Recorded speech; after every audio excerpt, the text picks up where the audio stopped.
tal? Muy buenas tardes. Soy Héctor de Mauleón. Le agradezco que nos acompañe nuevamente en una emisión del Foco. Nos encontramos en la sección del Museo de Antropología, la sección de etnografía. En el programa anterior hicimos un recorrido fascinante para tratar de indagar qué había pasado con los pueblos indígenas después de la caída de Tenochtitlan, después de la conquista de 1521 hasta nuestros días. ¿Qué había ocurrido en términos históricos, sociales, culturales, artísticos con las 70 comunidades indígenas que forman parte de este país, más de 24 millones de personas? Y desde luego, ya vimos muchísimas de estas expresiones. Desde luego, lo que tenía que ocurrir también estaba relacionado con las festividades, con las fiestas, con este tipo de tradiciones que han llegado, que se han ido desarrollando y que han llegado hasta nuestros días. De esto se va a tratar este programa. Nos acompaña, como siempre, el coordinador de la sección de etnografía del Museo de Antropología, y nos acompaña Johannes Neurat. Él es el curador de precisamente la sección de fiestas. Sí. ¿Está bien? Sí. ¿Es correcto? Sí. Bueno, pues ¿qué es lo que vamos a ver? Nos asaltan imágenes de máscaras, nos asaltan imágenes de trajes, instrumentos musicales, festividades que se repiten periódicamente, cíclicamente, y que pues tienen una raíz hundida en el siglo XVI, incluso más atrás. Entonces, ¿cómo se conforma a partir de eso lo que vamos a ver en esta ocasión, Johannes? Bueno, aquí elegimos fiestas como uno de los temas principales de las nuevas salas, porque para la gente es como realmente algo muy, muy relevante, ¿no? Y queremos explicar que la fiesta no es simplemente como un derroche, ¿no? Es que a veces la gente tiene esa idea, ¿no? Que la gente en el campo es pobre porque todo gastan en fiestas y en fuegos artificiales y en alcohol, ¿no? Pero queremos explicarle que la fiesta realmente es algo que permite la reproducción de la comunidad, ¿no? Que es algo muy, muy importante, y de ahí también se reproduce el modo de vivir en el cosmos, vamos, animado que hay aquí en Mesoamérica, en el norte de México, ¿no? Donde se convive no solamente entre la gente, ¿no? También con los seres de la alteridad, con los dioses, con los espíritus, los muertos, los ancestros, las sirenas y todos esos seres que viven en el cosmos indígena o afromestizo, ¿no? Okay. ¿Sí? Muy bien. Entonces, ¿por dónde comenzamos nuestro recorrido? ¿Por qué podemos comenzar a...? Mira, por ejemplo, les recomiendo mucho que se fijen en esta obra. Esta es una obra de un artista contemporáneo purépecha que se llama Giovanni Fabián. Y ese ya es muy famoso el artista, entonces tuvimos mucha suerte que podíamos conseguir esa obra. La obra también... Esos artistas contemporáneos son muy importantes en la nueva museografía, porque queremos enfatizar que las salas tratan del mundo actual, ¿no? No es un pasado glorificado por la antropología como antes se manejaba, ¿no? Ya no hacemos folclorismo, sino queremos hablar de las comunidades tal como viven en la actualidad. Y el arte es una de las maneras como se expresa la gente indígena y afromestiza en México, ¿no? Entonces, aquí ellos hacen una reflexión sobre el ritual y la fiesta, ¿no? ¿Qué es la importancia del ritual? Justo lo que queremos explicar en la sala, ¿no? Que permite la convivencia por ejemplo, con todos esos espíritus del bosque, ¿no? Esta obra es de Cherán, en Michoacán, donde había una lucha política muy importante en contra de los talabosques, ¿no? Y en favor de la autonomía del pueblo, donde se organizaron y lograron... ¿En Cherán? En Cherán, Michoacán, ¿no? Ahí surgió ese arte en el contexto de la lucha en la defensa del medio ambiente, de los bosques, ¿no? Entonces expliquen aquí que el medio ambiente es algo muy importante para la comunidad, ¿no? Los bosques, ¿no? La gente se identifica con la madera, ¿no? Con los árboles. Hay espíritus, vamos, del bosque que aparecen en las fiestas, ¿no? También todos los recursos que usan, los hongos, por ejemplo, ¿no?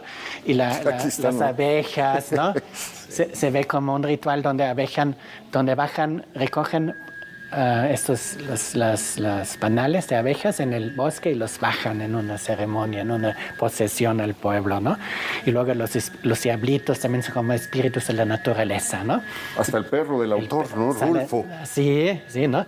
Entonces también sale el uso de las piezas arqueológicas, ¿no? Que ellos cuando encuentran piezas arqueológicas, para ellos son ancestros, ¿no? Entonces los usan también en sus ceremonias. Entonces se ven muchos aspectos, vamos, del ritual, vamos, en este pueblo. Y para explicar la importancia del ritual para la comunidad, ese es como un buen punto de partida. Ok, muy bien. ¿Sí?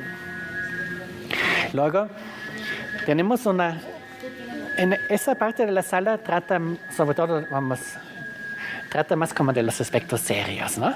Y luego hay una parte que es más sobre la fiesta y lo festivo, ¿no? ¿A qué te refieres con los aspectos serios? ¿Lo como religioso? los aspectos religiosos, los aspectos ceremoniales o rituales, ¿no? Entonces hay como en un centro que se trata como de los que lo llamamos seres de la alteridad, ¿no? Que no todo el mundo está de acuerdo que hablemos de dioses, ¿no? Porque la gente, en muchos pueblos se consideran, vamos, cristianos y Dios es, pues, Dios, ¿no? El Dios cristiano. Entonces los seres, cuando ponemos dioses a esos seres, a veces se sacan de onda, porque no los queremos como retratar como paganos o como, ¿no?, politeístas, ¿sí? Porque la gente sí, en la mayoría de los pueblos la gente se considera cristiana, católica, ¿no? Entonces los seres de la alteridad son esos otros seres que también existen en el cosmos, donde se creó como una religiosidad muy sui generis en Mesoamérica, donde también son importantes esos seres, ¿no? ¿Sí? Entonces hay diferentes maneras de relacionarse con los seres, ¿no? Uno muy importante son las máscaras, ¿no? Para acercarte a estos seres te pones la máscara, ¿no? Entonces aquí también está organizado la sala para que puedas ver los seres de la alteridad a través de las máscaras, ¿no? Veo aquí una urna funeraria, creo que es la que vimos en el taller de restauración hace unas semanas. Sí. ¿Sí?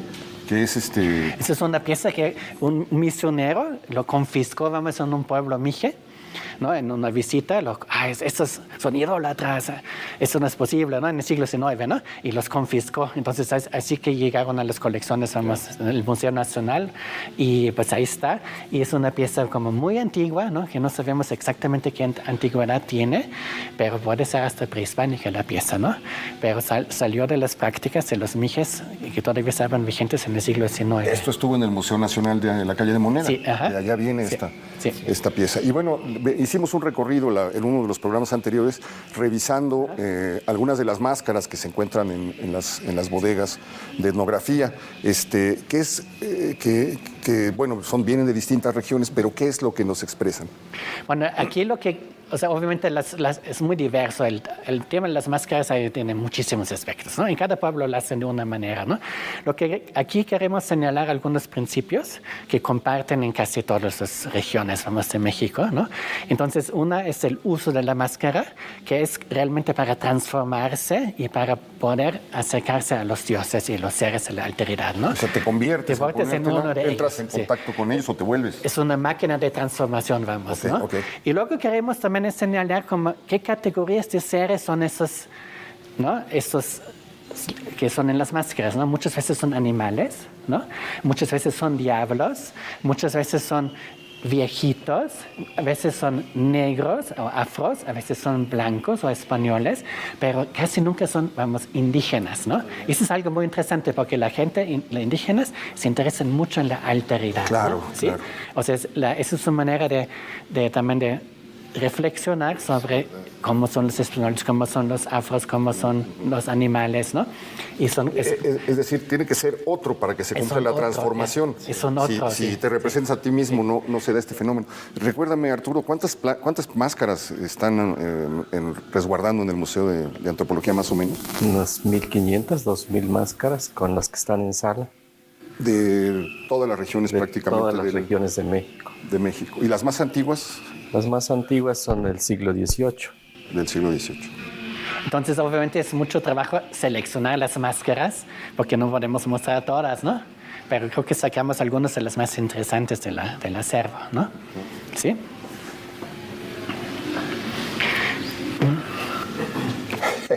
Estoy viendo aquí un exvoto. En las fiestas del pueblo de San Andrés Chalchicomula, al tratar de escapar del torito, me callí, y del tremendo fregadazo me lastimé una pata. Le doy infinitas gracias al niño de Atocha que ya me alivié. 1931. Qué maravilla. Entonces, luego, o sea, hay una parte que es sobre realmente cuando uno usa máscaras, o sea, también existe lo que llamamos el chamanismo, ¿no? Ahí realmente la persona se transforma en una deidad, ¿no? Esa es la parte que está en esa parte. Y luego hay una manera como indirecta de tratar con los seres de la alteridad, que es la ofrenda, ¿no? Cuando los invitas a venir y compartir la comida y la bebida, ¿no? Y cuando haces unas negociaciones y haces intercambios, palabras con esos seres y convives con ellos en un altar, ¿no? En una ofrenda.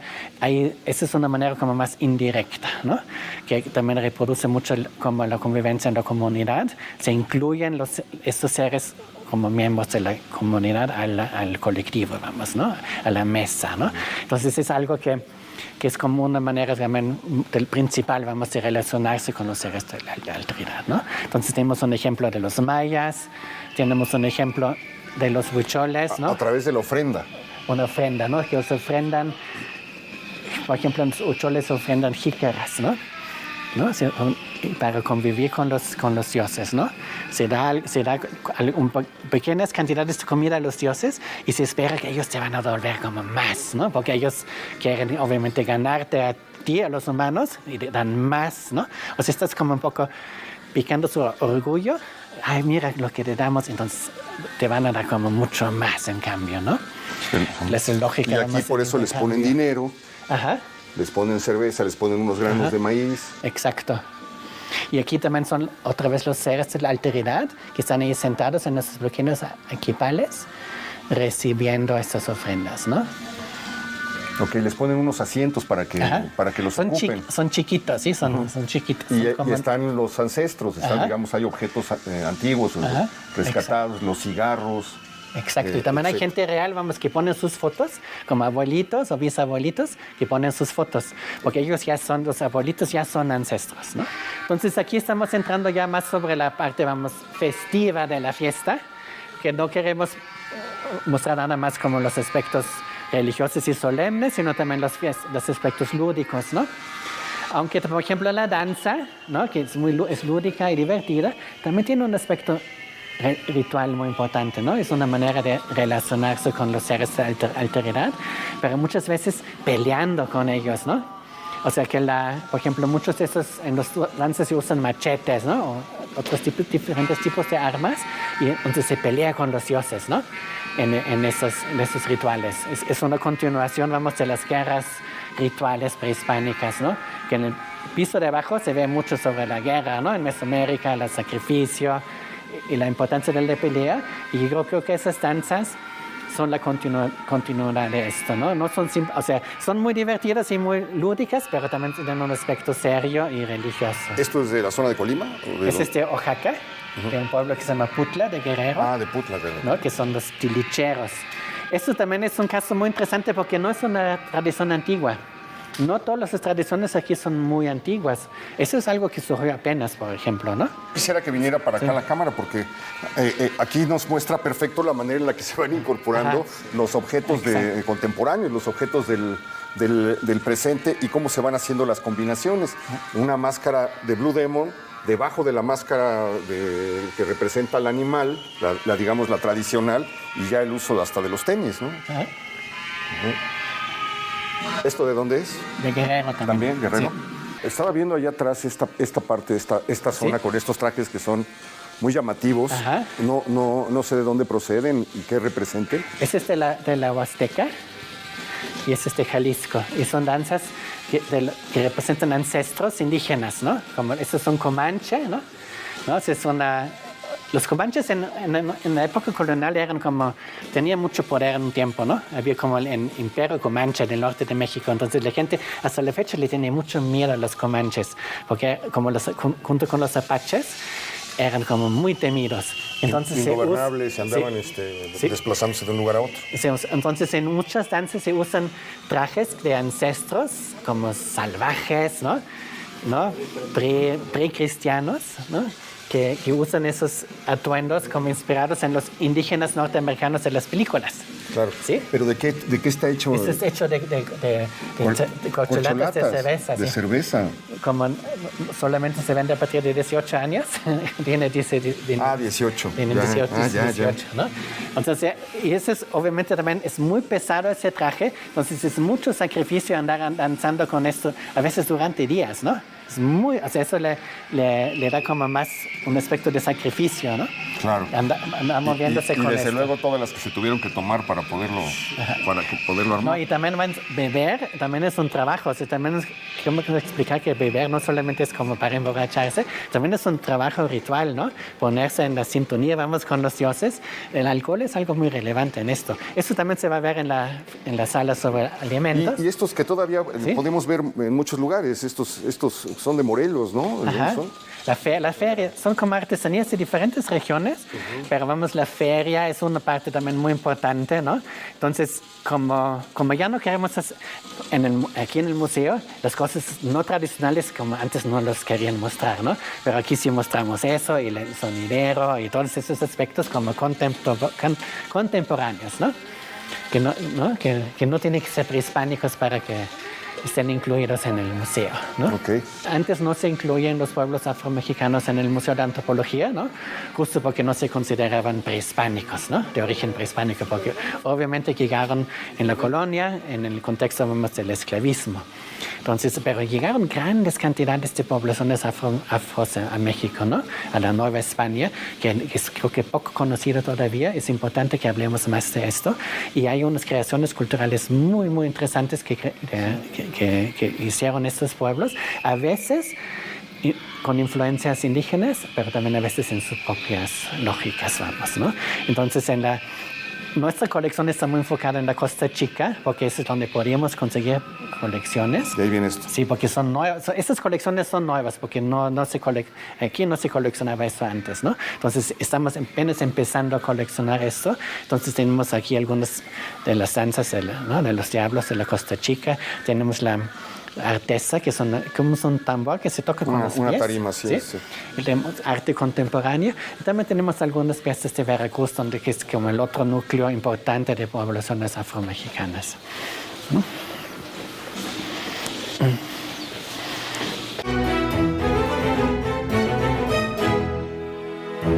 Nunca antes un sábado fue tan divertido. ¿Será normal siempre estar de buen humor? Descúbrelo.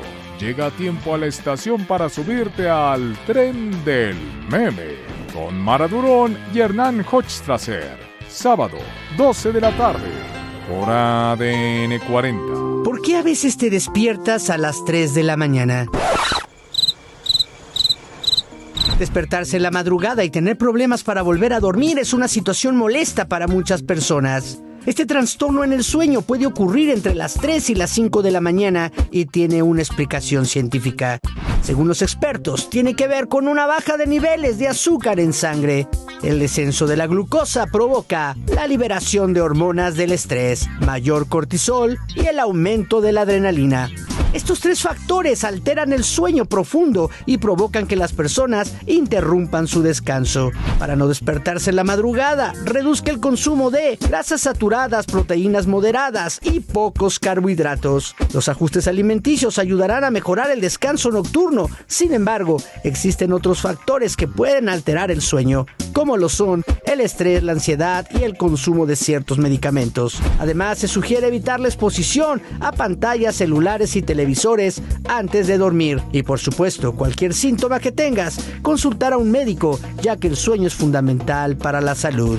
Para ADN 40, Fuerza Informativa Azteca. La información desde su punto de origen. Somos el enlace para que tu voz sea escuchada. Cubrimos cada punto del mapa para mostrarte tu ciudad en tiempo real. Con Viridiana Hernández. Lunes a viernes a las 6:30 de la mañana. Por ADN 40. Siempre conmigo. La industria de los videojuegos crece cada vez más en el mundo. Se trata de un sector económico que genera altos dividendos, así como múltiples modelos de negocios nuevos, lo que significa una oportunidad de desarrollo para profesionales de diversas áreas.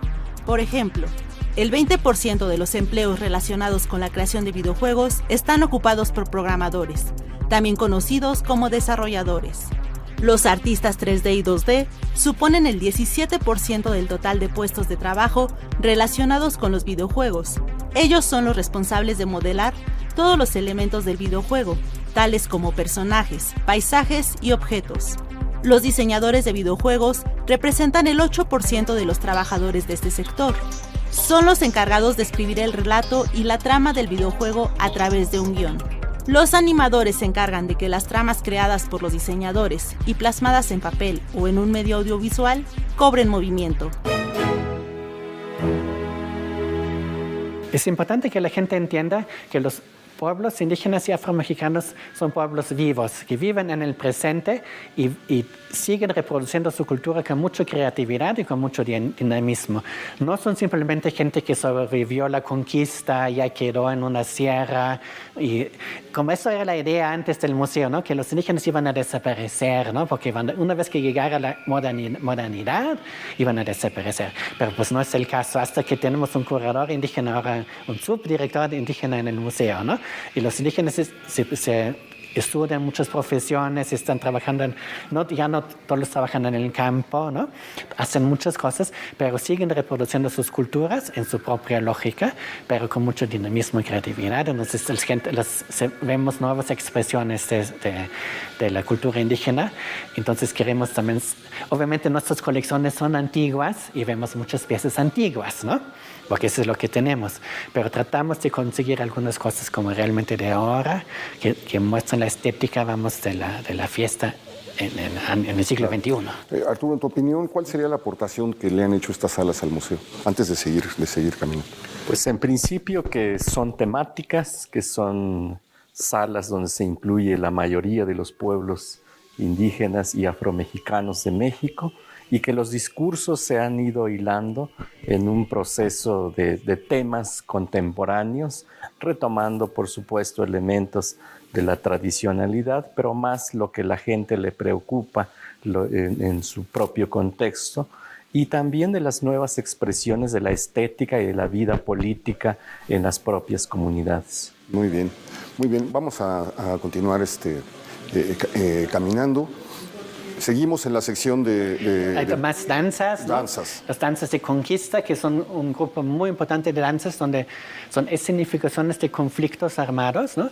Que pueden ser la conquista de México, pero pueden ser cosas que vienen de la Edad Media española, los moros contra los cristianos, o pueden ser del siglo XIX, los franceses contra los mexicanos, o de la Revolución. O sea, los diferentes conflictos armados de la historia a veces se amalgaman en un discurso muy sui generis de los pueblos, ¿no? Donde el pasado se conecta con el presente, ¿no?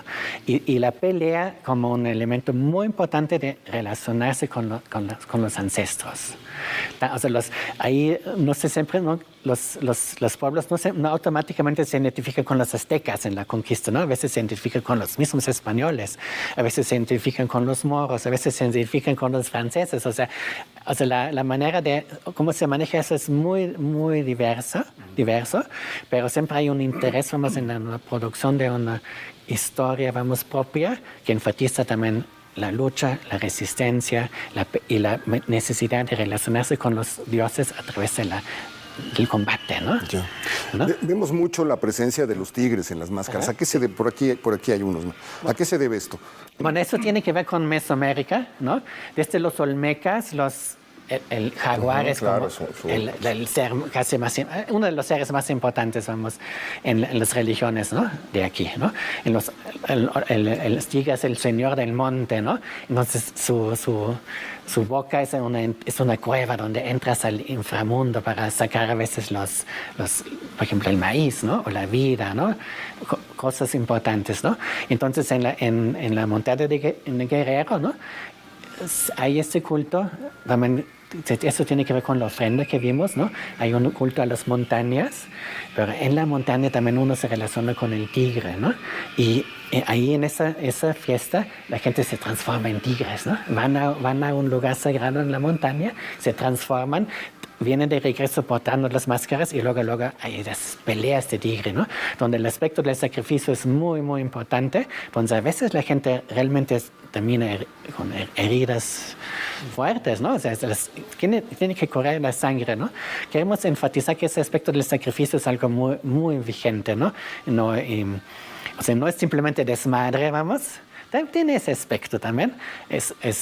Los jóvenes ahí se ponen a desquitar, pero también hay un aspecto de ritual y de donar la sangre, ¿no? A los dioses de la montaña. Ya. ¿Sí? Sí, bueno, estaba ahorita pensando, hay un proceso que le hicieron a un Martín Ocelo, no sé si han oído hablar de este personaje, que le van a decir a los religiosos, pues hay aquí un señor que se vuelve tigre en las noches y que sale, se va al agua y habla con el demonio y nos tiene asustados y amenazados. Y dicen que él fue el que le avisó a Moctezuma que iban a venir los españoles y que Moctezuma lo enjauló y que él, de todos los que enjauló, es el único que sobrevivió. Y está el proceso de cómo, quién sabe, por alguna razón le tienen miedo y deciden, no lo vamos a dejar aquí, vamos a mandarlo a la Inquisición de Sevilla para que lo juzguen allá. Porque le dice el padre Sagún y le dicen varios de los religiosos al virrey, este personaje sí puede crear un alboroto muy serio, una figura asociada al tigre. Lo curioso de esta historia es que no hay registro de que haya llegado a la Inquisición de Sevilla. Se sabe que se embarcó en Veracruz, pero ya se pierde absolutamente el rastro de este. Bueno, la transformación en animales es algo muy vigente. O sea, yo conozco mucha gente que tú no, o sea, pues parecen gente normal, ¿no? Pero se transforman en animales, ¿no? O sea, donde yo trabajo en los huicholes se transforman sobre todo en lobos, ¿no? Y entonces van en la noche cazando venado con los lobos y ¿no? O sea, es algo, pero para ellos es muy cotidiano porque la transformación en animal no es tan difícil, ¿no? En nuestro, pensamiento occidental es como imposible, ¿no? Y, o sea, no toda la narrativa occidental enfatiza como es fantástico cuando pasa una transformación, ¿no? Como en los cuentos de hadas. En el Mesoamérica es algo que sucede todo el tiempo, en los sueños. Más bien tienes que aprender a controlar tus transformaciones, ¿no? O sea, actuar, conscientemente cuando te transformas, no dejar que los animales como te atrapen. Entonces eso es algo también que la danza de tigres y otras danzas, otros rituales tienen que ver con eso. Sobrecogedor, ¿no? También. Si no controlas la transformación, te enfermas justo, ¿no? Entonces los rituales de curación implican también arreglar la relación entre uno y los seres de la alteridad, ¿no? Que no te vayas transformando así de manera incontrolada. Ok. ¿Así? Muy bien. Llegamos a la conmemoración de la muerte. Ajá. Entonces, eso obviamente es uno de los temas como más populares, ¿no? También los turistas es lo que buscan, ¿no? O sea, todo el mundo conoce que en México es el Día de los Muertos y es muy famoso. Entonces, queremos aprovechar de contextualizar eso un poco, ¿no? Que no es... O sea, es muy diverso también, ¿no? Tenemos una vitrina donde se ven las cosas que la gente normalmente asocia con el Día de los Muertos, las artesanías de las calacas y todas esas cosas, ¿no? Pero también hay como dos rituales indígenas como muy diferentes al imaginario, del Día de los Muertos, ¿no? Esa es una fiesta de Puebla, el sur de Puebla, de los popolocas. Entonces, aquí los ancestros realmente se transforman en estas canastas, ¿no? Ahí están presentes los ancestros como en estas canastas con flores y velas, que esos son los muertos. Así se manifiestan en ese pueblo, ¿no? Es algo que nada que ver con la idea del Día de los Muertos, ¿no? Y luego tenemos también los hueventones de la Sierra Mazateca, donde también llegan los ancestros al pueblo, ¿no? Con esos atuendos llegan a bailar, ¿no? Hacer ruido y bailar en la calle. Son los muertos que visitan a la gente, ¿no? En el Día de los Muertos. Entonces, por eso se ponen esta máscara como de viejos. Sí, de viejos, sí. Entonces, conseguimos esa pintura de un artista mazateco actual que se llama Filogonio Nashin. Entonces, también habla de la importancia de ese ritual. Qué maravilla. Me encantó la rueda de la fortuna con muertos, ¿no? Con calaveritas que pusieron aquí. Bueno, estas son cosas que ahora decidimos incluir en la exposición porque como los antropólogos sabemos que eso no es tan antiguo, ¿no? Hemos criticado que que se tiene, bueno, sobre todo a partir de la Revolución Mexicana, se creó esa idea de que los mexicanos siempre tenían ese culto a los muertos, ¿no? Y es más bien una construcción de la nación. No se daba en el siglo XIX. No, realmente es algo muy reciente, ¿no? Yeah. Tiene sus raíces también mucho en el barroco, vamos, y también un poco en el prehispánico, ¿no? Pero no es algo así tan antiguo. Estuviera tan difundido. Sí, es un típico proceso, vamos, de invención de una tradición. Pero, ¿se inventó una tradición después de la Revolución? Sí.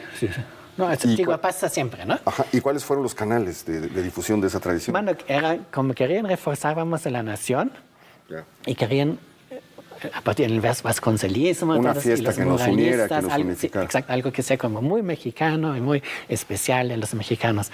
Entonces crearon el Día de los Muertos tal como lo conocemos, que es algo muy bonito y sí algo muy vigente y algo muy popular. Entonces sí entra ahora al museo, aunque también explicamos que no es tan antiguo como claro, sí. nos han querido. Ahí aparecen Gabriel Figueroa y el Indio Fernández y le hacen la gran difusión, sí, ¿no?, a esa tradición que era nueva, ¿no? Sí, entonces creo que en la sala de textiles se ven procesos similares, ¿no? Cosas que ahora son como muy, muy famosas y consideradas muy típicas, se ve que no son tan antiguas, ¿no? ¿Cierto?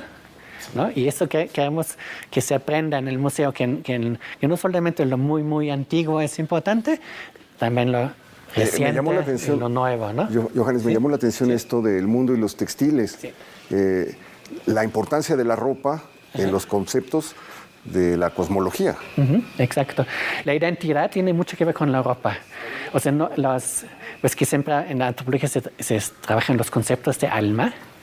Pero en los mesoamericanos el alma es un ser de la alteridad, es algo que no eres tú. Es estos seres que vimos en las máscaras, en danzas, ¿no? Esos son los almas que viven en el interior.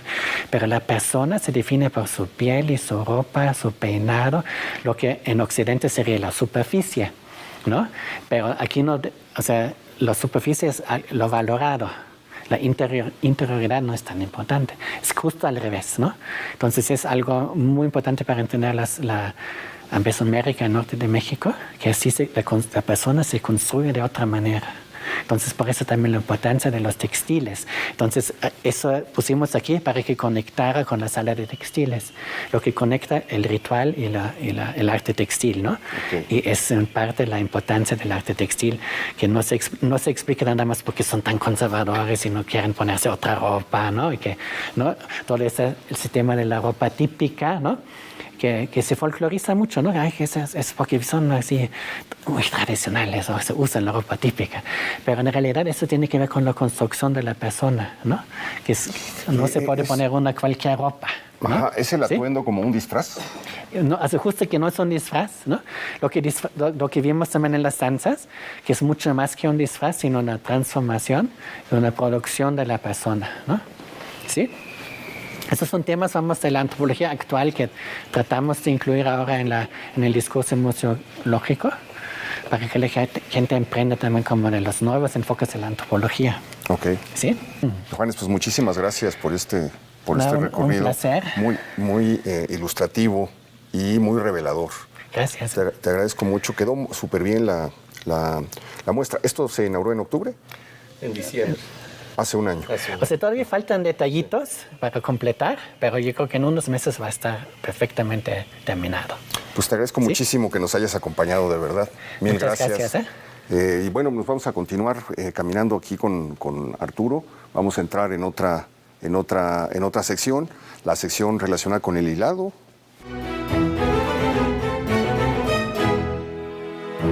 Nunca antes un sábado fue tan divertido. ¿Será normal siempre estar de buen humor? Descúbrelo.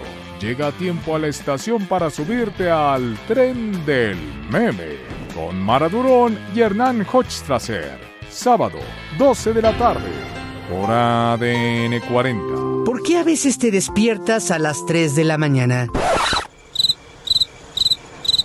Despertarse en la madrugada y tener problemas para volver a dormir es una situación molesta para muchas personas. Este trastorno en el sueño puede ocurrir entre las 3 y las 5 de la mañana y tiene una explicación científica.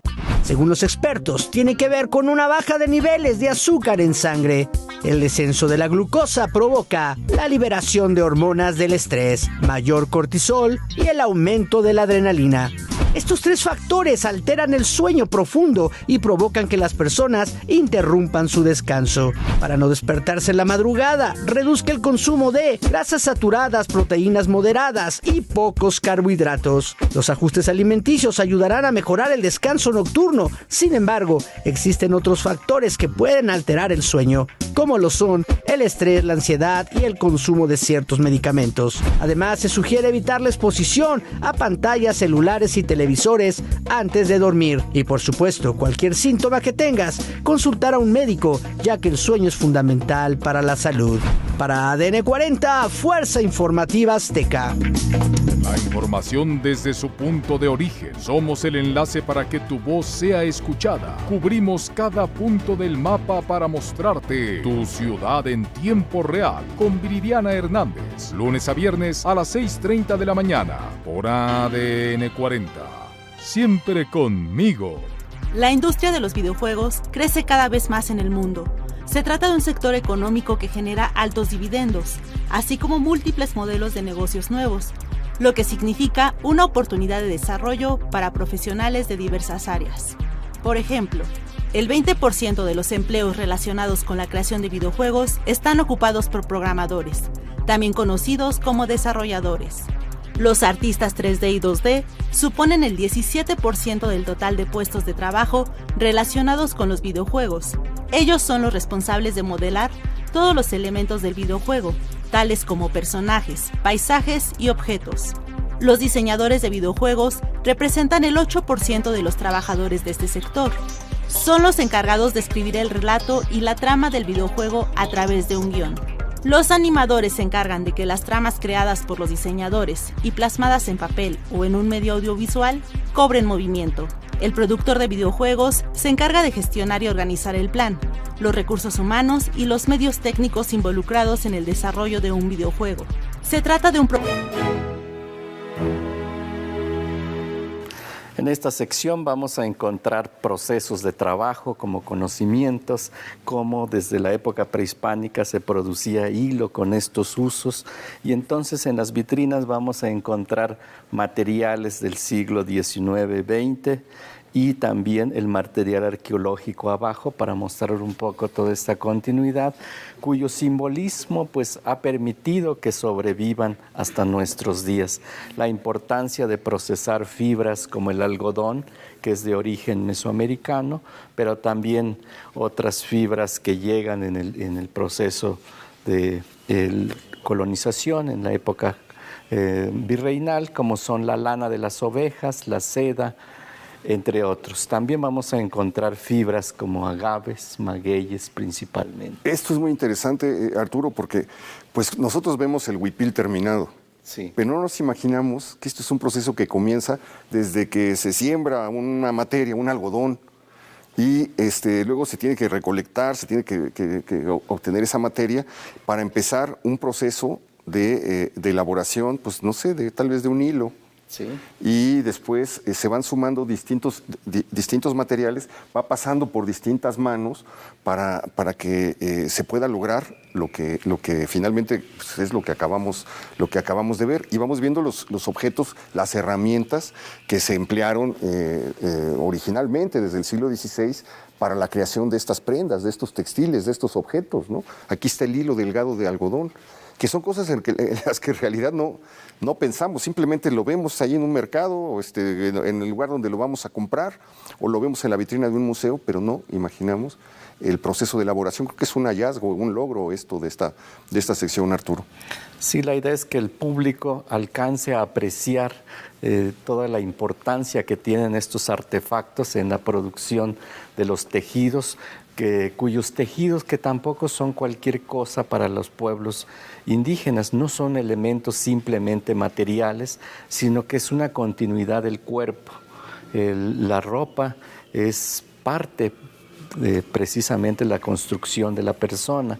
Las telas casi siempre se tejen rectangulares y se cierran a los 4 orillos, no se cortan con tijeras, sino se rematan para lograr que se crean sujetos y no objetos, porque esas telas sujetos van a proteger al cuerpo humano. Para que entendamos un poco lo que estás diciendo, porque no vamos a ver estas telas. Sí, ¿no? Aquí por ejemplo, antes de que nos vayamos, es cómo se hace el hilo emplumado.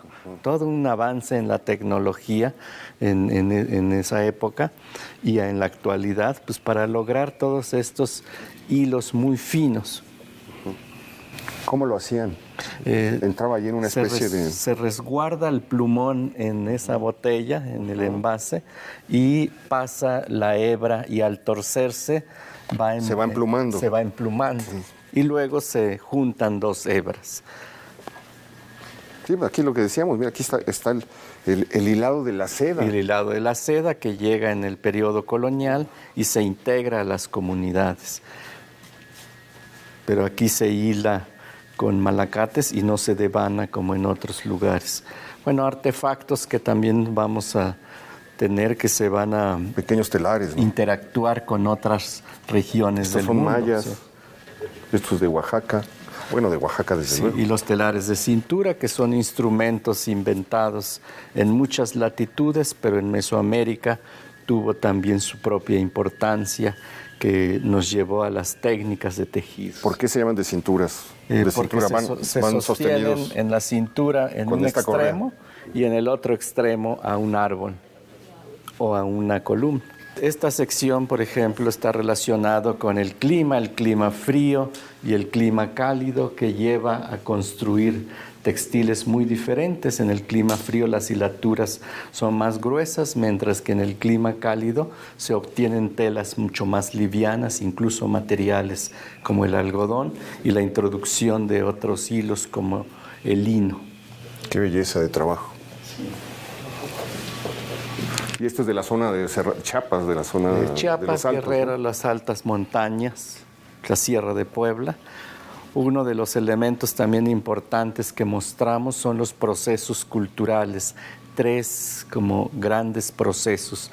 Lo que aporta Mesoamérica a lo largo de siglos, cómo hay una relación entre la arqueología y la etnografía, los materiales etnográficos con los materiales arqueológicos. Que se encuentran representados en las vasijas, ¿no? Se encuentran representados en figurillas, en vasijas, el huipil, el quexquemet, la camisa, los enredos, pues son piezas muy antiguas que por su alto simbolismo se perpetuaron hasta la actualidad.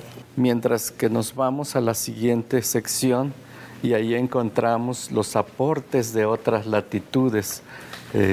No se puede negar esta relación comercial que hubo entre Filipinas, entre Manila, vía Acapulco, hacia México, y bueno, toda la... ¿Qué son estos objetos? Sí. ¿La porcelana? Sí, sobre todo la decoración textil. Este es un mantón de Manila, y cómo en el siglo XIX esas imágenes pasan a los textiles indígenas. La región de Tehuantepec, mucho más antes... Es decir, esto es una fusión... Sí. ¿Con la nao de China? Sí, culturas, la influencia. La tehuana. Sí, de la imagen. Yo no lo había pensado, no lo había notado. Mucho más anterior pasa las imágenes al maque, a las cerámicas, y en el siglo XIX se integra propiamente ya a los textiles de muchas regiones de México. Vamos a tener también los aportes de Europa, formas, por ejemplo, de las blusas, que actualmente se identifican muchas comunidades indígenas y vemos que tienen relación con Europa del Este. Rumania, por ejemplo, aporta formas textiles que ahora los encontramos en muchas partes de México. Pues todo, recuerdo que dijo un rumano, pero Rumania no conquistó México. No, pero es la economía, todos los lazos comerciales vía España llegaron a México. Y a lo largo del periodo colonial y también después de la independencia, con la apertura comercial, pues llegan muchas de estas formas y también materiales que se integran. Es una casulla de hábito religioso, sobre todo aquí cómo las técnicas del bordado con aguja pasan también a las comunidades indígenas. Híjole, esto desde el siglo XVIII, ¿verdad? Siglo XVIII, XIX, van a pasar técnicas también a los bordados indígenas. Siglo XVIII, Cuernavaca, Morelos. Sí. Y esta representación, bueno, es un poco de las festividades y de los bailes, ¿verdad? Sí, aquí, por ejemplo, lo que queremos mostrar es también la gran influencia de materiales traídos de otras latitudes, Europa principalmente, telas, cintas, hilos que van a integrarse al vestido indígena. Muy bien. Esta colección de... Esta es una colección de muñecas, figuras, no todos son juguetes, algunos representan ancestros, otros representan divinidades, y los pusimos en esta sección un poco por la muestra de la ropa que traen, desde formas tradicionales hasta formas muy actuales, producto de la industria, la producción de telas industriales. Los telares de pedales que llegan en el periodo colonial se integran para crear objetos artísticos, principalmente el tejido de los tapices. ¡Qué belleza! ¿Estos de qué época son? Eso es siglo XVIII, XIX. Las técnicas de telar de cintura son muy importantes también. En México, alrededor de 36 técnicas de enlaces en telar de cintura. Solo 2 son endémicas de México, que desde el periodo prehispánico los tenemos. La trama envolvente, que es un encaje que tenemos de este lado, que tenemos fragmentos arqueológicos de esta técnica, y del otro lado tenemos el tejido en curva, que también es una de las técnicas propias de Mesoamérica y del México contemporáneo. Ok, ahí veíamos el plumón. El uso del plumón. Y ya vimos cómo se integra el tejido. Logra. Obra artística contemporánea también de los pueblos, como esta obra plástica llamado tenango, que es una técnica de la representación que nace hacia los años 50 y que ahora es muy popular en México. Nos muestra precisamente la creación del estilo de los tenangos, como el arte indígena no es individual, sino es colectivo. O sea, siempre los conocimientos se transmiten en términos colectivos. El patrimonio de los pueblos se manifiesta en ese contexto. ¿Esto lo encargaron ustedes? Sí, el artista lo hizo para esta exposición. Muy bien, esto que vemos aquí. Es el pantón, las técnicas de teñido en las comunidades indígenas, que se logra por 2 procedimientos. Uno, el color en realidad se logra por el uso de ácidos y también alcalinos. Entonces, los alcalinos incrementan el color y los ácidos aminoran los colores. En medio tenemos el potencial de hidrógeno, donde tenemos el blanco y el negro como 2 colores que separan de esa sección. Y bueno, ácidos tanínicos que se usan para fijar los colores. En esta sección tenemos como el textil se vincula al cuerpo, huipiles, quexquémeles, en el caso femenino, se integran pues como parte del vestido. Los peinados, tocados también van a ser elementos distintivos de las personas. Esto está representado en los códices. Hay en los códices, pero estos son los peinados contemporáneos que se encuentran. O sea, llegaron hasta nuestros días. ¿Esto de dónde es? Ese es del norte de México. ¿Y ese de acá? El del fondo es Cuetzalan, Nahua, en la Sierra de Puebla, que sigue también es Nahua. Y bueno, también como en el ciclo de la vida se hacen textiles para la boda. Es muy importante también tener la ropa propia, que en otras ocasiones esa misma ropa se utiliza en los rituales fúnebres. ¿Esto de qué zona es? Este es de la Huasteca, provienen de Chicontepec, mientras que el huipil es de los Altos de Chiapas, Sinacantán. Este es impresionante. Sí, las autoridades también es importante. El ancestro, el mayordomo ancestro en la región de Temascalcingo usa estas ropas de Ixtle que precisamente muestran como la evidencia de otra piel. Mientras que en los Altos de Chiapas los mayordomos ejercen pues un alto rango en la jerarquía religiosa. En la zona maya, en el Caribe, el general maya, este personaje importante que lucha en su liberación, en estas guerras pues que son castas, para defender su identidad, la llamada guerra de castas. ¿Y esto qué es? Es un arete que llevaba el general maya como un símbolo distintivo. También con su vara de justicia, su pantalón con un deshilado que tiene unas ranas muy similares a los dinteles arqueológicos. Las formas del vestido masculino, entre ellos la tilma y los bragueros que sobrevivieron hasta nuestros días a manera de fajas. Ok, esto es una vestimenta propia antes del siglo XVI. Sí, había, sin embargo, han sobrevivido hasta nuestros días. Esto que se ve bastante antiguo y deteriorado, bueno, no deteriorado, pero se le ve el paso de los años. Sí, es lacandón de Chiapas. ¿Qué antigüedad tendrá eso? El uso de los jubones, siglo XIX. ¿Y cómo llegó, se sabe? Pues por todas estas exploraciones que se enviaban a las distintas regiones de México. ¿Cuál es, de todas las piezas que hemos visto, cuál es, digamos, la que tiene la historia o la más extraordinaria en términos de, así como se encontró el huipil llamado de la Malinche en un mercado de Puebla a finales del siglo XIX y lo pudieron rescatar porque estaba ahí a la venta?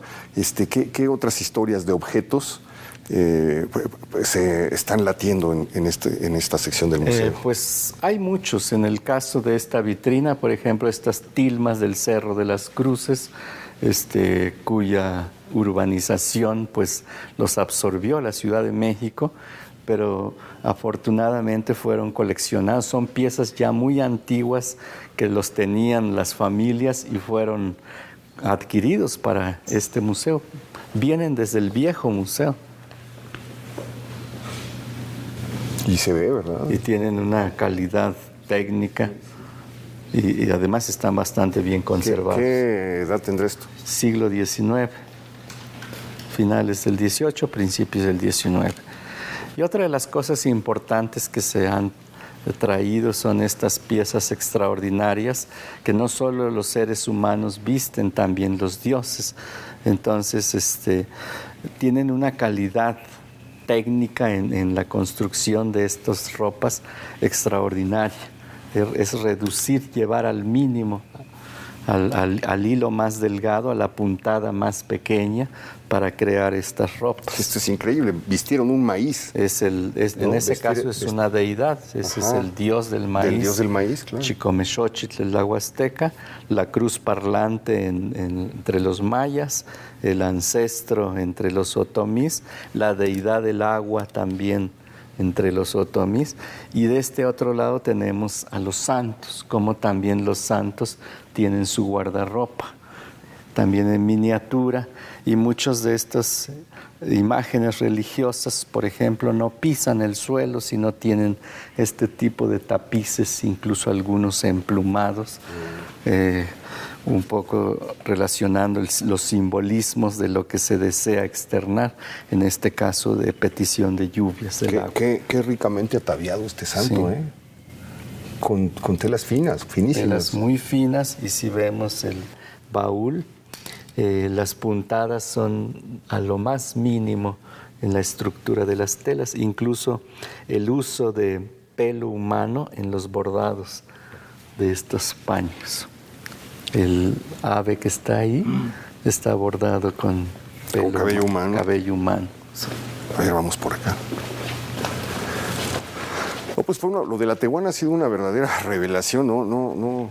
Pero efectivamente el traje es totalmente una referencia al comercio con las Filipinas y a esa epopeya que fue la nao de China, ¿no? Sí, lo mismo va a ocurrir en el norte de México. En el norte de México no hay textiles vinculados con el periodo antiguo.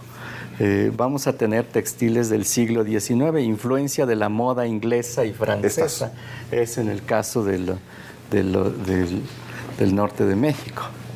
Tarahumaras, tepehuanos, coras, siempre vamos a tener estas formas que están relacionadas con el siglo XIX. Pero de la moda inglesa y francesa, sí, ¿por qué? Que viene del suroeste de Estados Unidos.